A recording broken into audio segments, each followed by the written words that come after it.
예. 네. 그 제가 취재할 때마다 부산은 늘 디비져요. 그 말씀 주신 24년 총선 때도 부산이 디비집니까? 디비졌습니다. 막 여론조사 또 막 잘 나오고.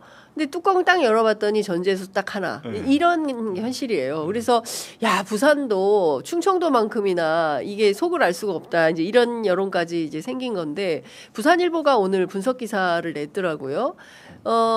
대체로 4050 세대는 민주당과 전재수 후보에게 굉장히 친화적 지지율이 높고 반대로 20대, 70대는 이제 국민의힘 박형준 후보에게 상당히 우호적인데 인구비를 조사를 해봤더니 4050은 줄었고 맞아요. 20대와 70대는 늘었다. 네. 그래서 투표 참여는 70대가 80몇 %여서 결과적으로 투표율이 큰 영향을 미치지 않겠냐 이제 이런 분석 보도를 해놨던데 어떤 전략이 있으십니까? 20대, 70대.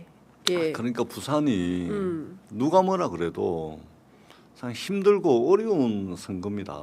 예. 제가 부산에서 2006년도에 첫 출마를 했으니까 올해 2026년이니까 20년을 정치를 했잖아요. 그리고 이제 삼선 의원이 됐는데 매번 부산 선거는 정말로 힘들고 어렵고 진짜 좀 너무 힘들다. 너무 힘들어요. 예. 그렇기 때문에 유일한 전략 그리고 마지막 전략은 죽도록 열심히 하는 거 외에는 방법이 없습니다. 예, 열심히 하는 것이고 정말로 이게 절박하고 간절한 마음으로 열심히 뛰는 거 외에는 방법이 없습니다. 예, 그렇게 이제 말씀을 드리고 다만 제가 한 가지 이제 에피소드를 말씀드리면 국민의힘을 지지하는 동네 형님인데 내가 만덕동에 사시는 형님이에요. 예. 그 현대모비스 그 이제 그 공장에 한 35년 정도 된 이제 생산직으로 35년 된 형님인데 국민의힘 지지자긴 하도 좌우 친합니다. 예, 막걸리도 한 잔 먹고 뭐 끄떡하면은 한 잔 기분 좋으면은 소주 한 잔 드시고 이제 저한테 전화 밤 늦게도 전화 오고 하는 형님인데 이분이 그러는 거예요.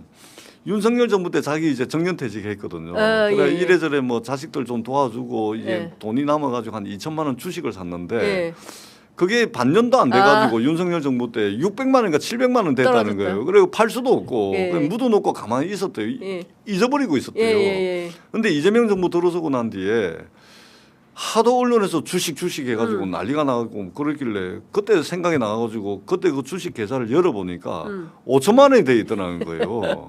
네? 야. 이런 거죠. 그러니까 예를 들면 그분이 그래서 국민의힘에서 지금 이재명 대통령 열렬한 지지자가 됐죠. 됐어요. 지금은 열렬한 지지자가 됐죠. 그래가지고 재수야 이번엔 네 찍는다. 만덕동에서 지금 네 찍는다뿐만 아니고 여기저기 뭐 뭐 막걸리 먹고 다니면서 선거운동을 엄청 하고 계세요 지금. 국민의힘 지지자가 막걸리 먹고. 그럼 뭐냐면 이전에는 우리가 이제 이념적 지지 또는 정치 성향을 반영한 정치적 지지.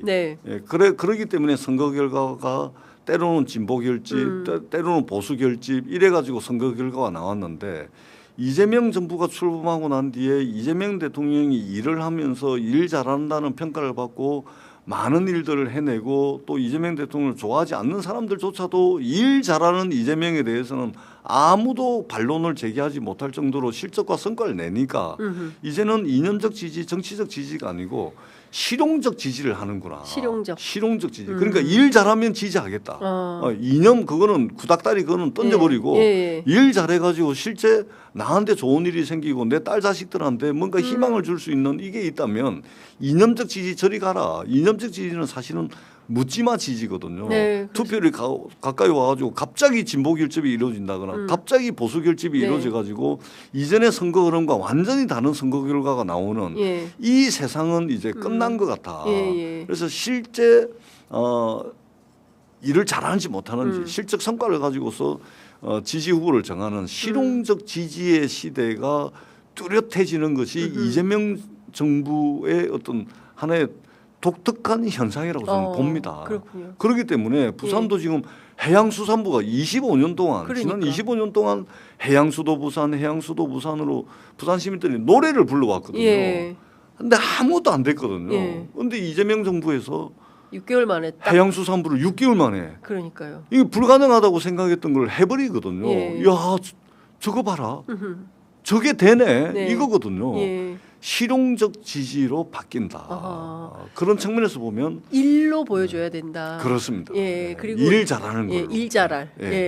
일 잘할. 예. 그러니까 특히 이제 이번 부산시장 선거는 많은 부산 시민들께서 박형준 시장에 대해서 죄송한 말씀이긴 합니다만 많은 부산 시민들께서 어떻게 평가를 하냐면 큰 일은 능력이 없어서 못하고 작은 일은 안 해가지고 결국은 한 일이 없다. 아이고야. 이런 네. 평가를 하거든요. 네. 그러니까 엑스포 29표 참패한다든지 너무 창피한 거 아닙니까? 뭐 네. 너무 외교적 예. 참사죠. 예. 이런 큰 일은 아예 능력이 없어서 못하고 작은 일 주민들이 원하는 일은 또 안 해가지고 못해버리는 뭐 이런 그러기 때문에 결국은 이재명 정부가 일 잘한다는 평가, 실용적 지지, 거기에 박형준 시장의 어떤 무능함, 네. 거기에 전재수가 해수부 장관으로서 이뤘던 일 이런 등등을 볼 때 네. 이번 선거는 유능과 무능을 가려내는 선거입니다. 유능함과 무능함을 가려내는 선거. 네. 그렇게 본다면 예.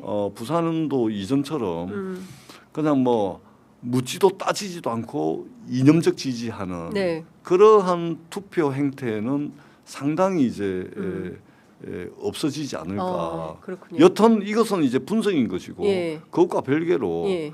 죽자 살자 열심히 정말로 한 분 한 분 정말 만나가지고 저희 준비된 비전과 그다음에 실적과 성과로 결과로 증명했던 이런 것들을 말씀드리고 그다음에 전재수에 대한 부산 시민들의 전반적인 평판이 있습니다. 사람 참 괜찮다. 저 혼자서 예. 부산 국민의힘 국회의원 17명하고 전재수 하나하고 경쟁해가지고 예. 전재수 더도 말고 덜도 말고 전재수만큼만 해라. 이런 부산 시민들의 이제 평가가 있습니다. 예. 제가 반드시 기대에 부응할 수 있도록 최선을 다하겠습니다. 저도 그 경남 창원에 그 김경수 후보 현장 그 르포 취재 갔다가 차편이 없어서 부산까지 김해공항에서 부산까지 오는 택시 안에서 제가 여쭤봤어요. 부산 분이어서 이번 지방선거 어떻게 할 거야 했더니 이번에는 전재수라 예. 아, 왜 그러십니까 했더니 일로 일로 증명하지 않냐. 예. 그 사람 참 괜찮다. 북갑 사람들한테 물어봤대요. 그래서 기사님이 취재를 하신 거예요. 북갑 주민들한테 그랬더니 전재수는 믿을만하다, 괜찮더라라고 얘기를 해서 자기는 이번에 전재수로 결심했다. 그래서 주변에 그렇게 이야기하고 있다 말씀하셔서 제가 한참 웃었습니다. 예. 그러니까 전재수에 대한 이제 부산 시민들의 나름 이제 세평이라 그러죠. 그렇죠. 세평. 평판 이런 게 평판. 있습니다. 그러니까, 예. 그러니까 제가 지금 이제 17대 1로 싸우고 있잖아요. 17대 1. 예, 국민의힘 국회의원 17명. 그렇습니다. 민주당 국회의원 1명. 예. 근데 17대 1이라 그러니까 이제 별로 와닿지가 않는데 170대 10이에요. 그렇습니다. 왜냐하면 국회의원 1명당 이제 보좌진들이 대략 한 10명 정도로 예. 보면 저기는 170명의 실무자들이 있는 네. 거고 저는 달랑 10명밖에 없는 거죠. 예. 예, 그러니까 이제 170대 10으로 시작을 하는 거죠. 예. 그러나 제 뒤에는 저를 이제 키워주시고 더 큰 일을 이제 맡겨도 되겠다라고 이제 키워주신 우리 북구 주민들과 부산 시민들이 제 뒤에 있기 때문에 17대 1, 170대 10의 싸움이긴 하지만 저는 그래도 제가 믿고 있는 부산 시민들이 있기 때문에 든든한 뒷배가 있다. 그렇기 네. 때문에 자신감을 가지고 예. 당당하게 예. 부산의 미래를 활짝 열어 제키겠다라는 예. 굳건한 의지를 가지고 하루하루 시간을 보내고 있습니다. 네. 일단 경제적으로 좀 살만한 도심을 만드는 거 그게 굉장히 중요할 것 같고 두 번째로는 사실 민주화의 성지였어요. 그 90년 그렇습니다. 3당 합당 이전만 하더라도 그런데 그 이후에 정치적으로 완전히 이제 그렇습니다. 보수의 도시가 돼버려서 여기를 어떻게 바꿀 건가 이것도 사실은 전재수 후보의 어떤 중요한 과제 중에 하나가 아닐까 싶습니다. 그렇습니다. 그 노무현 대통령께서 이제 지역주의 타파의 깃발을 들고 광야에서 홀로 네. 말하자면 부딪혀 왔는데 네. 지역주의 타파라고 하는 것은 다른 말이 아닙니다. 잘하면 다시 뽑아주고 못하면 떨어뜨리고 네. 이게 뭐냐면 경쟁의 정치 질서를 복원시키는 것이거든요. 뭐 짝대기를 공천을 줘도 국민의힘이 당선된다는 게 부산이었지 않습니까? 그러니까요. 그러나 숱하게 많은 일 없는 사람들이 끊임없이 도전하고 넘어지고 도전하고 실패하고 또 도전하고 이거를 1990년 1월 22일 3당 합당이 되고 난 뒤에 무려 36년 동안 숱하게 많은 사람들의 어떤 희생과 피땀 위에서 우리가 지난 총선 평균 득표율이 43%, 45%까지 온 거거든요. 네. 매번 선거 때마다 1990년 1월 22일 그 이후로 네. 매번 선거 때마다 1%, 많게는 3%, 또 1% 다지고 와가지고 지난 총선 때 우리 후보들의 평균 득표율이 40%를 훌쩍 넘어갔거든요. 그 40몇 프로라고 하는 우리 후보들의 득표율은 예. 숫자로 40몇 프로라니까 잘 와닿지 않지만 네. 그 숫자 안에는 예. 숱하게 많은 이름 없는 사람들의 희생과 헌신이 있었다. 우리는 그 기반 위에서 부산에서 정치를 하기 때문에 우리가 선거를 임할 때마다 늘 이게 그분들에 대한 경건한 마음, 또 반드시 바꿔내야 되겠다라는 굳건한 마음, 이런 마음을 가지고 저희들이 이제 선거를 하고 있는 것이죠. 네. 힘들고 어려운 선거긴 하지만 저 또한 하나의 미랄이 되는 것이고, 제가 만약에 실패하더라도 제 뒤에 또 다른 사람이 나타날 것이고, 이게 부산에서 36년 동안 이루어져 왔던 저희들의 도전이었습니다. 그 과정에서 노무현 대통령이 계셨고, 그 과정에서 문재인 대통령이 계셨고, 또 숱하게 많은 이름 없는 사람들의 희생과 헌신이 있었던 겁니다. 네. 그 기반 위에 제가 오늘날 부산시장으로 출마를 하는 거거든요. 이분들의 희생이 헛되지 않도록 저 또한 하나의 미랄이 되고, 또 제가 또 미랄이 돼가지고 부산을 경쟁의 정치 질서가 복원되는, 잘하면 뽑아주고 못하면 떨어뜨리는 이런 경쟁의 정치 질서가 복원될 수 있는 하나의 선거로 자리매김할 수 있도록 최선을 다하겠습니다. 네. 아유, 시간이 다 된 게 아니라 9분이나 오버했습니다. 이제 얘기하다가 입이 좀 풀리려 그러니까 끝나. 아무래도 안 되겠습니다. 저희가 부산 현장으로 가가지고 네. 예, 또 지난번처럼 루포 하듯이 돌아다니면서 같이 한번 또 만나야 되지 않을까 싶습니다. 아쉽지만 오늘 말씀 여기까지 드려야겠습니다. 네, 불러주셔서 고맙습니다. 아유, 네. 너무 늦게 오셨습니다. 죄송합니다. 네, 오늘 말씀 잘 들었습니다. 네, 고맙습니다. 고맙습니다. 네, 네.